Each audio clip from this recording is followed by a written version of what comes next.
Pa to je stručnjak za Porsche vozila, certificiran od strane Porschea za obavljanje bilo kakvih servisa ili popravaka tih istih vozila. Sa stečenim certifikatima potvrđujemo da radimo prema najvišim standardima, odnosno prema uputama proizvođača. Osjećaj je mješavina svega, mješavina ponosa, odgovornosti, profesionalnog izazova, radi se preciznije i bez improvizacije.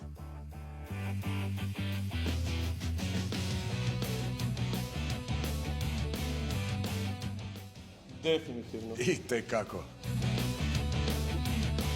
Pa izabrao bi 911 Turbo S, prvo je 3.8 motor, od 0 do 100 je 2.7, bezvremenski dizajn, odlične vozne karakteristike i auto je za sve prigode, od kruzanja, od sportske vožnje pa sve do staze. Svi modeli su odlični, ali kada bih baš morao birati, izabrao bih Panameru GTS.